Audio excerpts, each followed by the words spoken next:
Bienvenue à tous pour cette deuxième partie du 64 minutes avec ce dimanche un invité exceptionnel, une émission exceptionnelle puisque nous recevons le ministre français des Affaires étrangères et du Développement international, Laurent Fabius. Bonsoir. Bonsoir. Merci d'être avec nous, d'avoir choisi TV5 Monde pour cet entretien, en particulier au moment où la France, l'Europe et le monde sont confrontés à la très dangereuse crise ukrainienne. On va parler aussi d'autres sujets comme la présence française en Afrique, les enjeux du climat avant la grande conférence de Paris fin 2015, aussi la diplomatie économique ou encore des efforts de la France pour attirer des touristes du monde entier en France. Ce sont des compétences qui font partie aussi aujourd'hui de votre ministère. Alors commençons par l'Ukraine, si vous le voulez bien.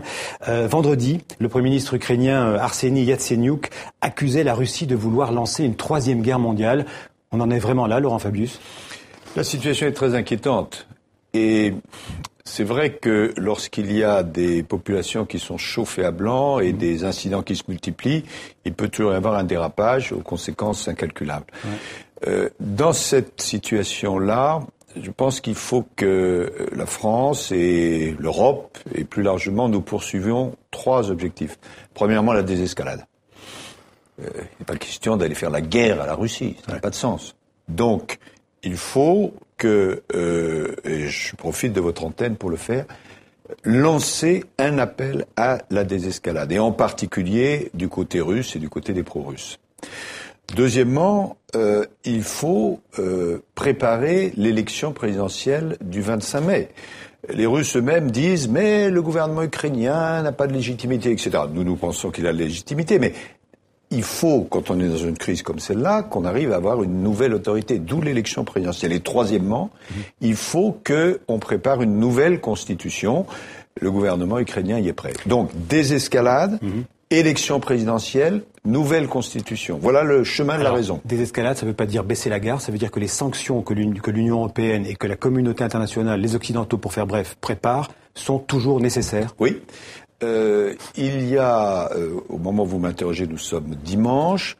Demain, lundi, est prévue une réunion de ce qu'on appelle les corépairs, c'est-à-dire les représentants permanents en Europe. Oui.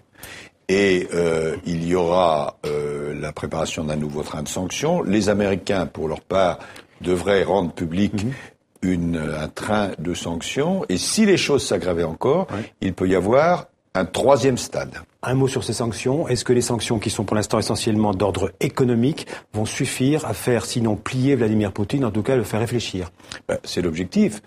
Les sanctions, elles sont multiformes. Il y a eu l'annulation du G8, il y a eu l'interruption de toute coopération militaire, il y a des sanctions personnelles, des refus, des suppressions de visas, des blocages financiers, et puis il peut y avoir une montée en régime. Mais il faut évidemment dire, en particulier aux Russes, que la souveraineté de chaque pays doit être respectée. Nous respectons la souveraineté russe. Les Russes doivent respecter la souveraineté ukrainienne. Vous avez été surpris par la fermeté, par la dureté, on peut même dire, de Vladimir Poutine?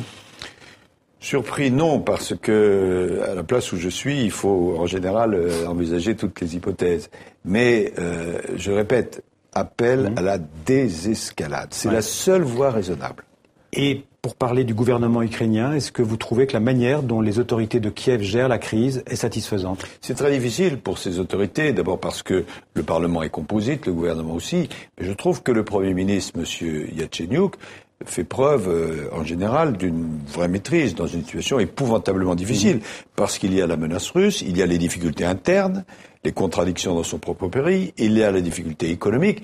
Il faut qu'il arrive à gérer tout ça. C'est donc très difficile. Avant de parler des pays environnants, un mot quand même sur la Crimée. Oui. Malgré les 95% en faveur du rattachement à la Russie, il y a eu un référendum le 16 mars. Est-ce que pour vous, la Crimée fait toujours partie, Monsieur le ministre, de l'Ukraine? Sur le plan international, la communauté internationale a dit qu'elle ne reconnaissait pas l'annexion.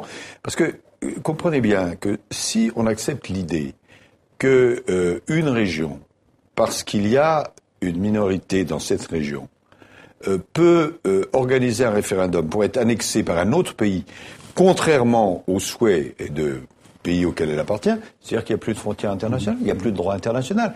Imaginez que ça se passe comme ça en Chine, ou va-t-on imaginer que ça se passe comme ça en Afrique. où il y a des ethnies différentes. À ce moment-là, c'est une source de conflits effrayants, y compris d'ailleurs en Russie, qui a elle-même des populations composites. Donc, il faut bien sûr qu'il y ait une décentralisation. Il faut aussi qu'on prenne en compte les soucis des minorités. Ça, c'est très important. Et en particulier qu'elles puissent exprimer leurs différentes langues, la langue etc. russe, par bien exemple. sûr, Ouais. ça c'est tout à fait fondamental. Mais autoriser la mise en cause de la souveraineté des pays et de ne pas respecter les frontières internationales, c'est extrêmement dangereux. Donc la solution pour l'avenir de l'Ukraine, ce serait une décentralisation, Oui. comme on dit, ou même peut-être une fédéralisation? Oui, ça ne veut pas dire du tout un démembrement, mais il faut, et je pense que le gouvernement ukrainien en est d'accord, en discussion avec la population, puisque c'est elle qui est concernée, qu'il y ait une, je ne sais pas quel est le mot, une décentralisation ou une certaine fédération qui prenne en compte la diversité des régions. Alors, vous le disiez à votre place, vous êtes ministre des Affaires étrangères, vous dialoguez avec la Russie, on connaît Vladimir Poutine, on sait aussi que les Occidentaux ont besoin de Vladimir Poutine. Oui. En Syrie, par exemple, en Iran aussi, sur des dossiers très importants, très chauds en ce moment. Pour le moment, il n'y a pas, si vous voulez, de confusion entre les différentes crises. Par exemple, vous parliez de l'Iran. Nous discutons en ce moment avec l'Iran pour essayer de trouver une solution au problème du nucléaire iranien. Et nous avons d'un côté les 5 membres permanents du Conseil de sécurité et l'Allemagne, et de l'autre côté l'Iran. Et les Russes, pour le moment, j'espère que ça va durer, sont solidaires de ce que nous faisons dans le 5+1. Donc il n'y a pas de confusion. On ne mélange pas les dossiers pour le moment. Pour le moment. Ouais. Et c'est très souhaitable, parce qu'à partir du moment où on mélangerait les dossiers, ce n'est pas une crise qui aiderait à résoudre l'autre, mais c'est une crise qui rendra encore plus difficile une autre. Un mot sur la solidarité européenne en la matière. Les Européens sur l'Ukraine sont aussi divisés. Il y a entre autres les Polonais, les pays baltes qui sont assez fermes, qui sont plus fermes. Oui. Cette crise ukrainienne, vous estimez qu'elle est un test important pour la solidarité européenne? Oui, mais pour le moment, je dois dire que les Européens ont été regroupés. 2 exemples. Le 21 février dernier, nous sommes allés avec mon collègue allemand et mon collègue polonais, et moi-même, à Kiev, et nous avons conclu un accord avec la partie ukrainienne qui a permis d'éviter le bain de sang à Kiev. Donc l'Europe était là et a évité le bain de sang. Aujourd'hui, c'est vrai qu'il y a une sensibilité différente. Je ne veux pas vous abreuver de chiffres, mais je donne les chiffres suivants. Vous avez sur 28 pays de l'Union européenne, vous en avez 6 qui dépendent à 100% du gaz russe, 12 qui dépensent à plus de 50%. Évidemment, ces pays sont beaucoup plus sensibles à la menace que d'autres pays qui, eux, sont davantage indépendants. Mais il demeure que, par exemple, sur la question des sanctions, elles ne peuvent être décidées qu'à l'unanimité. Et jusqu'à présent, cette unanimité a existé. Alors, vous venez de prononcer le mot de menace. S'il y a bien 2 pays qui sont sensibles à cette menace, c'est la Moldavie et la Géorgie, des anciennes républiques de l'URSS, qui craignent aujourd'hui cette puissance russe. Que feraient, vous y étiez d'ailleurs cette semaine, que feraient les Occidentaux, par exemple, si des incidents devaient éclater en Transnistrie, qui est cette région russophone de la Moldavie? Alors, j'y étais avec mon collègue allemand. Et le fait que les Allemands et les Français envoient leurs 2 ministres des Affaires étrangères ensemble a été reçu de manière très positive par ces pays. En Moldavie, la Transnistrie est dans une situation particulière parce que, de fait, elle est sous la dépendance russe aujourd'hui. Mais elle touche à la frontière de l'Ukraine, donc c'est très sensible. Bien sûr, c'est très sensible. Et les autorités moldaves sont tout à fait conscientes de cela. Elles ne raisonnent pas en termes de l'Europe contre la Russie, non. Mais elle souhaite, et nous en sommes d'accord, passer un accord d'association économique avec l'Europe, ce que nous allons faire normalement au mois de juin. En Géorgie, le problème est un peu différent. Vous savez qu'il y a 2 régions qui ont un statut particulier, qui s'appellent l'Abkhazie et l'Ossétie du Sud. La Géorgie souhaite également passer un accord d'association, nous en sommes d'accord. Et je tiens à répéter ici que ce n'est pas parce que ces 2 pays, Moldavie et Géorgie, ont de bonnes relations avec l'Union européenne qu'elles peuvent avoir de mauvaises relations avec la Russie.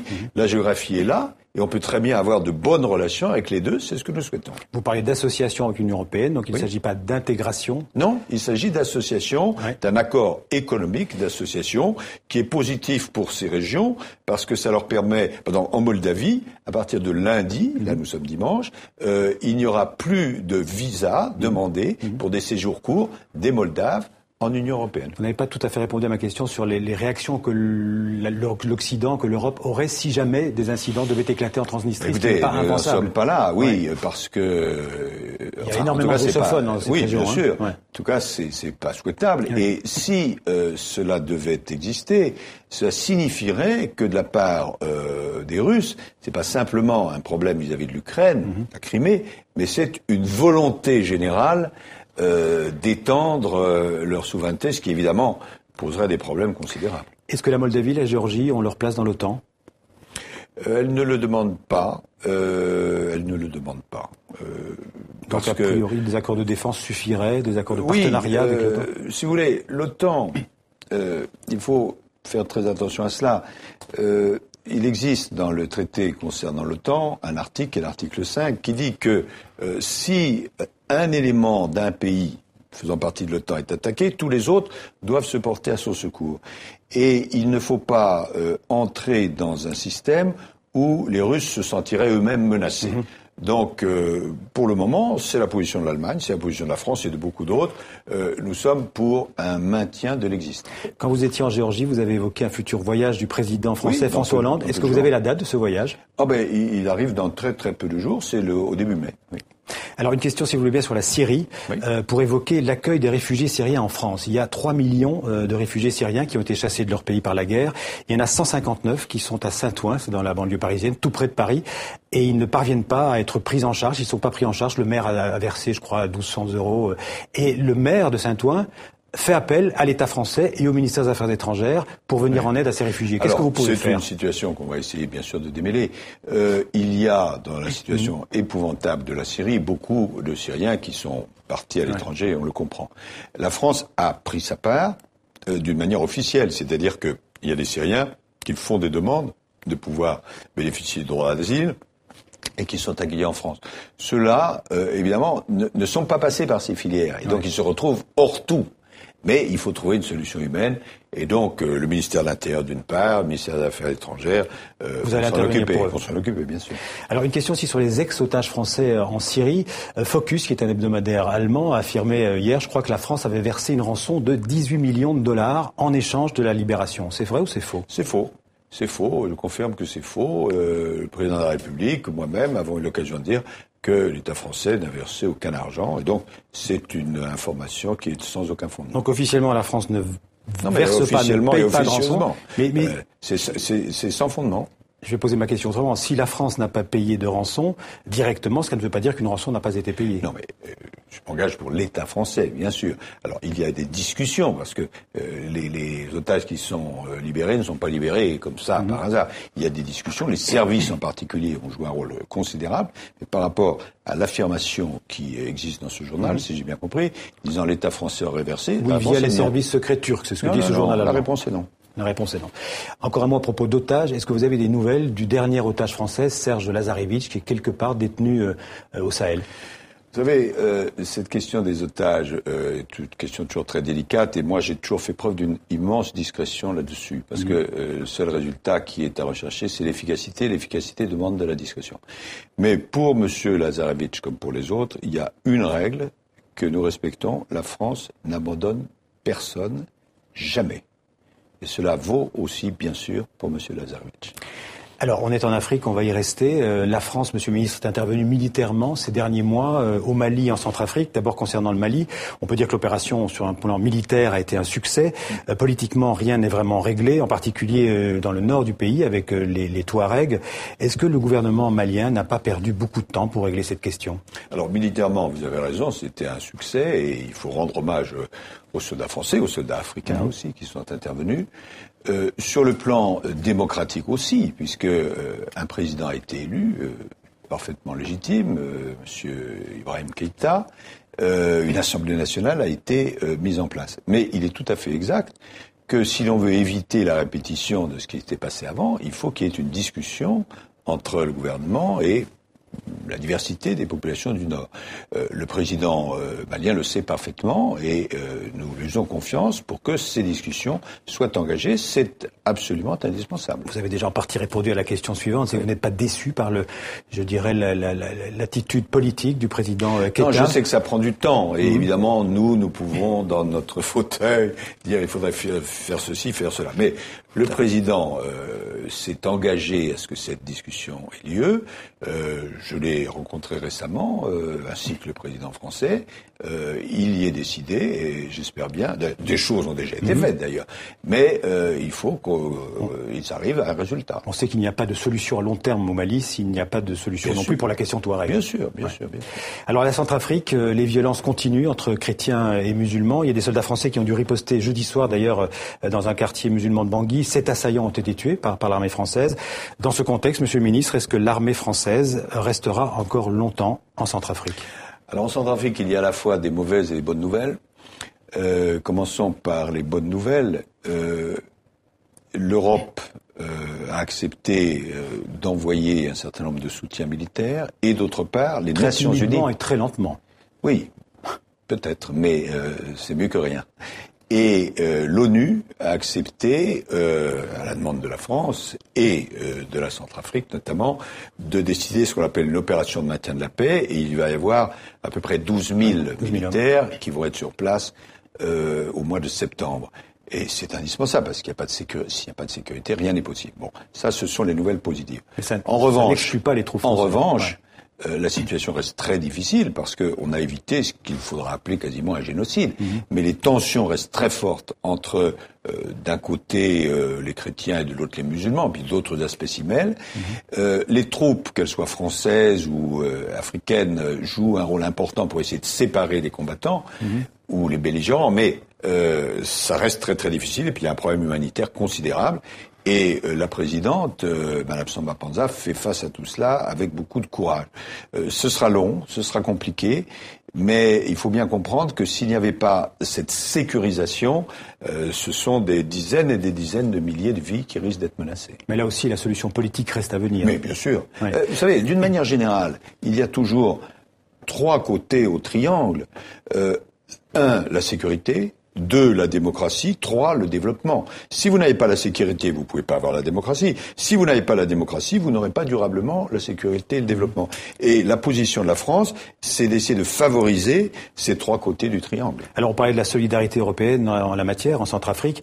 On a quand même l'impression que la France ne parvient pas à convaincre, ou difficilement en tout cas, ses alliés, ses partenaires européens. Je vais vous faire une grande confidence. Que ça concerne aussi leur sécurité, ce qui se passe dans cette région. Je vais vous faire une grande confidence, c'est qu'il y a, je plaisante, 28 pays en Europe, il n'y en a pas qu'un, la France. Certains pourraient le regretter. Non, il y en a 28. Et donc, nous payons d'exemple, nous essayons de convaincre nos partenaires, nous y arrivons souvent, pas toujours.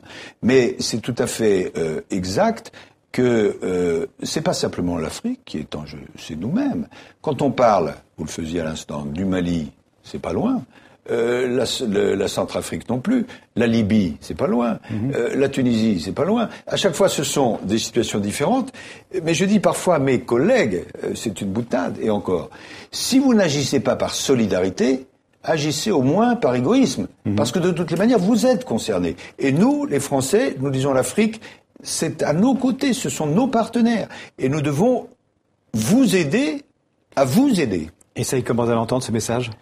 Les Européens, oui. Les Africains sont tout à fait d'accord. Oui, d'ailleurs, vous avez vu que les interventions françaises ont été en général très très bien reçues. Oui. Mais, si vous voulez, certains partenaires européens se disent « Oui, mais il faut davantage s'occuper de l'Est, etc. » Il faut s'occuper de tout. Oui. Bien sûr, on parlait de l'Ukraine. Il y a à l'Est des pays dont nous devons nous occuper, l'Europe. Mais notre bord sud, l'euro-Méditerranée, l'euro-Afrique, c'est essentiel. Et il faut aussi avoir à l'esprit que c'est pas simplement par générosité. L'Afrique est un continent magnifique qui va se développer d'une façon extraordinaire. Et il faut l'aider à se développer. Alors on parle de l'Afrique, on est sur TV5 Monde, on peut aussi parler du Maghreb. Une question sur la Tunisie. Vous allez rencontrer demain à Paris le Premier ministre tunisien, Mehdi Joma.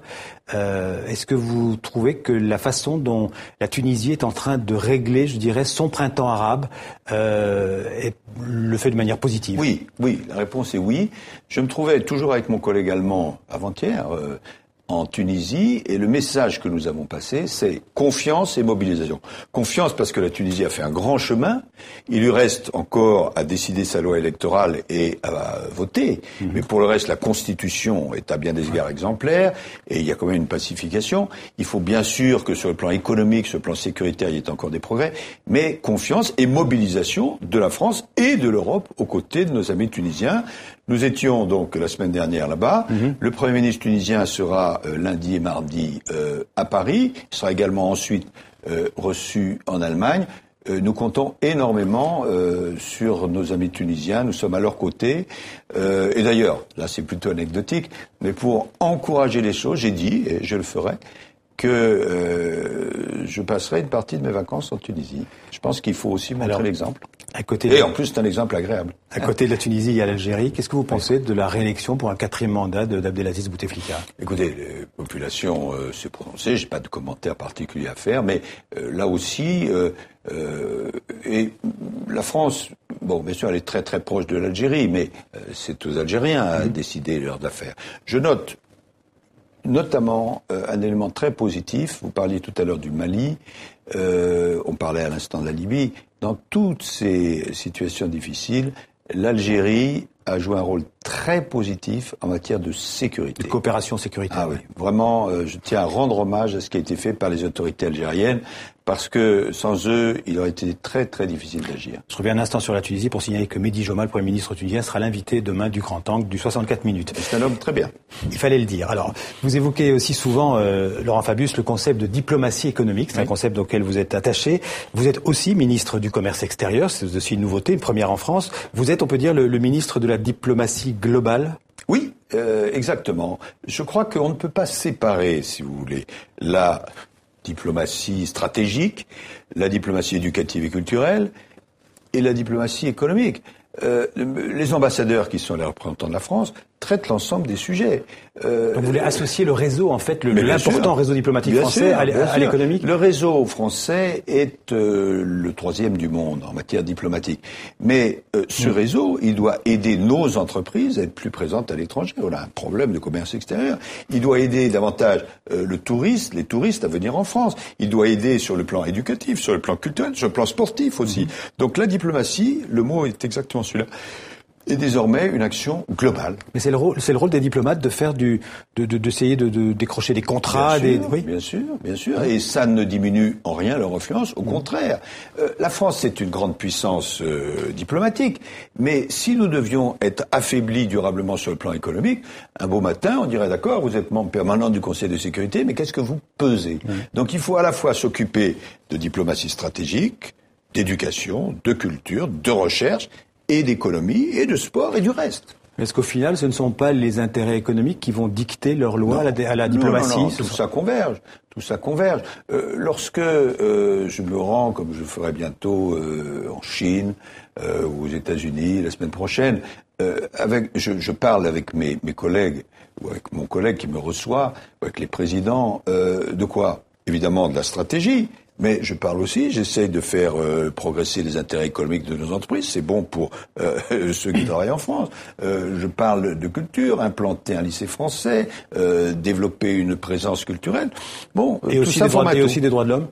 Bien sûr. Mais en ce qui concerne les droits de l'homme, on sait l'engagement de la France dans ce domaine. Mais je trouve que, en général, quand on veut régler des situations individuelles, c'est plus efficace de les traiter sur un plan direct et parfois discret, parce que si on le porte à la place publique, du coup, se crée un problème de face et les pays hésitent à régler ces problèmes. Donc, il faut à la fois affirmer les principes et traiter les choses en face à face. Encore une question, on est à cheval sur la diplomatie économique, c'est la reprise d'Alstom, un des grands du secteur industriel français, par l'américain au départ, c'était l'américain General Electric qui apparemment tenait la corde. Aujourd'hui, la France négocie avec Siemens, le groupe allemand. C'est plutôt cette solution-là qui a votre faveur. Au moment où vous m'interrogez, dimanche soir, je pense que l'essentiel est de ne pas se précipiter. Il y a une situation qui n'est pas facile de ce groupe, qui est un magnifique groupe. Il y a des propositions diverses. Il faut étudier cela de manière calme et prendre des décisions en fonction de l'intérêt de la France et de l'intérêt de l'entreprise. Mais il n'y a aucune raison de se précipiter. Il n'y a pas d'urgence. Gardons notre calme et essayons de favoriser la solution conforme aux intérêts de la France et de l'entreprise. Alors, vous êtes aussi ministre du Tourisme. C'est encore une nouveauté, ce rattachement aux affaires étrangères. Alors, la France est pour l'instant encore la première destination mondiale pour les touristes. J'ai vu 83 millions de touristes en France en 2013. Cette médaille d'or française, elle va la conserver ?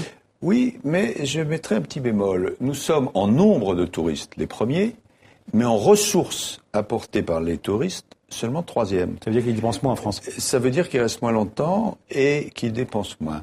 Et d'autre part, il y a une montée de toute une série de concurrents. Alors la France est un pays magnifique, je dirais sans chauvinisme aucun, le plus beau du monde.